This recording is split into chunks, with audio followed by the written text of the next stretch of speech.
आज हम जिस कोर्स की बात कर रहे हैं वो है इंजीनियरिंग फिजिक्स, जिसे हम फर्स्ट ईयर या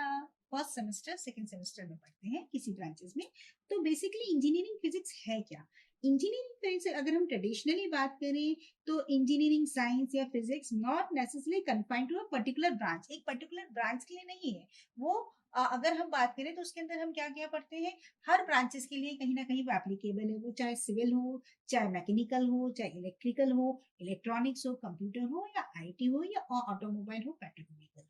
तो यहाँ पर इंजीनियरिंग फिजिक्स में स्पेशली हम जो बात करते हैं सिलेक्टेड स्पेशलिटी की, वो है optics, quantum physics, material science, applied mechanics, electronics, nano technology हो गया, न्यूक्लियर फिजिक्स हो गया, न्यूक्लियर इंजीनियरिंग हो गया, फोटोनिक्स हो गया, मैकेनिकल इंजीनियरिंग हो गया, इलेक्ट्रिकल इंजीनियरिंग, बायोफिजिक्स और बहुत सारी चीजें जो फिजिक्स के अंदर आती है, सॉलिड स्टेट फिजिक्स और बहुत सारा। तो एक्चुअली इंजीनियरिंग फिजिक्स एक तरीके से हमें सॉल्यूशन ऑप्टिमाइज इंजीनियरिंग प्रॉब्लम्स की सॉल्यूशन के थ्रू प्रोवाइड करने का एक काम करता है, हमें बेटर अंडरस्टैंडिंग देता है, इंट्रीगेट करता है application of mathematics, scientific, statistical and engineering principle. तो अगर हम इंजीनियरिंग फिजिक्स के अलग अलग, जैसे हमने कहा कि कई प्रकार हैं, जैसे आप क्वांटम फिजिक्स पढ़ते हैं, मैकेनिकल इलेक्ट्रिकल इंजीनियरिंग के सब्जेक्ट्स पढ़ते हैं, तो उनको अगर हम ढंग से देखें तो वो हमको बेसिक जो बुनियादी समस्याएं हैं जो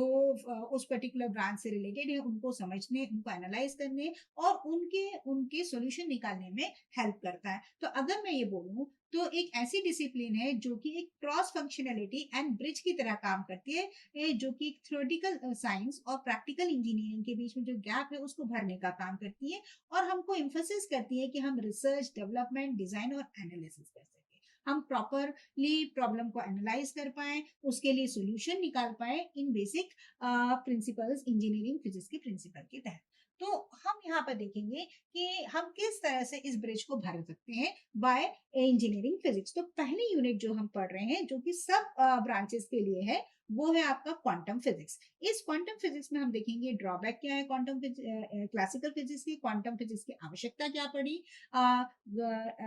डी ब्रॉगली हाइपोथेसिस हो गया, आपका wave of way group velocity, phase velocity हो गया, या एप्लीकेशंस हो गए अनसर्टेनिटी प्रिंसिपल के या particle in a box problem के, किस तरह से हम इनका इस्तेमाल कर सकते हैं to solve the basic problems of engineering sciences in various branches. इसी तरह से इकाई यूनिट नंबर 2 जो है, इकाई नंबर 2 जो है वो हमारी वेव ऑप्टिक्स पे है, जिसमें हमने इंटरफेरेंस, डिफ्रैक्शन के बारे में, उनके प्रकारों के बारे में पढ़ेंगे, उनके कुछ एप्लीकेशंस देखेंगे कहाँ कहाँ इनका इस्तेमाल होता है, जैसे कि न्यूटन रिंग एक्सपेरिमेंट हो गया, माइकलसन इंटरफेरोमीटर हो गया, डिफ्रैक्शन के प्रकार देखेंगे और single slit, double slit, grating में कैसे हम इस्तेमाल करते हैं, रिजॉल्विंग पावर क्या होता है और रिजॉल्विंग पावर ऑफ टेलीस्कोप देखेंगे। फिर हम आएंगे इकाई नंबर 3 यानी यूनिट नंबर 3 पे, जो कि हमारी सॉलिड स्टेट फिजिक्स है, जिसमें हम आपके मेटल, सेमीकंडक्टर, इंसुलेटर के बारे में समझेंगे, फर्मी एनर्जी लेवल क्या होता है, किस तरह से इन मेटल, इंसुलेटर और सेमीकंडक्टर्स में ये होता है, कहाँ पर लाई करता है। फिर हम देखेंगे फ्री इलेक्ट्रॉन थ्योरी के ड्रॉबैक्स क्या क्या थे, केपी मॉडल की क्या आवश्यकता थी, केपी मॉडल ने कैसे बताया कि एनर्जी लेवल डिस्क्रीट कैसे होते हैं। फिर हम आएंगे आपका डायोड्स के ऊपर, जो सिंपल डायोड की वीआई कैरेक्टरिस्टिक, जीना डायोड हो गया, इसे अवलांशी डायोड हो गया, सोलर सेल की वर्किंग, और आपका लास्ट में है हॉल इफेक्ट। हम इनका इस्तेमाल कैसे हम डे टू डे लाइफ में, किस तरह से एप्लीकेशन जो हमको दिखती है डे टू डे लाइफ में इंस्ट्रूमेंट्स, हम कहाँ इसका इस्तेमाल कर सकते हैं, ये हम समझेंगे। यूनिट नंबर 4 जो हमारी है वो है लेजर एंड फाइबर ऑप्टिक्स। इसके अंदर हम लेजर कैसे बनती है, लेजर का फुल फॉर्म, उसके प्रिंसिपल्स, क्या क्या सिद्धांतों पे वो काम कर रहा है और उनके प्रकार हम देखेंगे, सॉलिड लेजर, गैस लेजर के, उनके ड्रॉबैक्स, उनके एप्लीकेशंस देखेंगे। फिर हम फाइबर ऑप्टिक्स देखेंगे, फाइबर ऑप्टिक्स का इस्तेमाल कैसे किया जाता है, कितने प्रकार के फाइबर ऑप्टिक्स होते हैं, कैसे बनाया जाता है, किस सिद्धांत पे काम करता है, V number, acceptance angle, acceptance cone, और उनके अंदर जो लॉसेस होते हैं, फाइबर लॉसेस होते हैं, जिसे हम डिस्पर्शन, एटेन्यूएशन कहते हैं, वो क्या होते हैं और किन कारणों से होते हैं, ये हम देखेंगे। फिर लास्ट जो हमारी इकाई है वो है, या यूनिट है जो है, वो fifth unit, that is electrodynamics. इसके अंदर हम बेसिक कर्ल, डाइवर्जेंस, ग्रेडियंट के बारे में देखेंगे, क्या क्या होता है, कैसे इन्हें फाइंड आउट किया जाता है, मैथमेटिकली इनका एप्लीकेशंस क्या है, और Stokes theorem, Gauss divergence theorem, equation of continuity, Maxwell's equation, Poynting vector, और पार्टिकल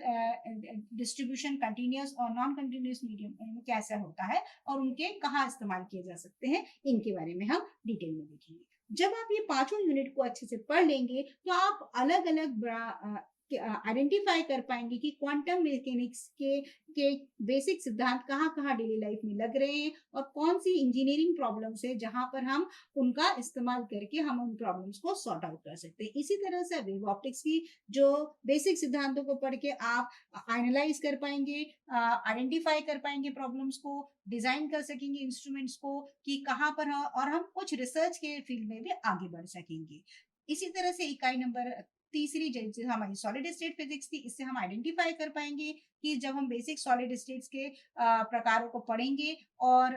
डायोड, जीना डायोड, इनकी कैरेक्टरिस्टिक को पढ़ेंगे तो हम ये आइडेंटिफाई कर पाएंगे कि कहाँ कौन से डायोड का इस्तेमाल करना चाहिए, किस तरह से इसको यूज कर सकते हैं और कहाँ ड्रॉबैक है और किस तरह से हम उनको मॉडिफाई करके अपने सर्किट को और अच्छा इफिशियंसी इंप्रूव कर सकते हैं। फाइबर ऑप्टिक्स का और लेजर का इस्तेमाल हम ट्रांसमिशन में कैसे करें, ये हम सीखेंगे इसमें, और इनके एप्लीकेशन लॉन्ग डिस्टेंस में या शॉर्ट डिस्टेंस में किस तरह से इस्तेमाल होते हैं, ये हम देख पाएंगे।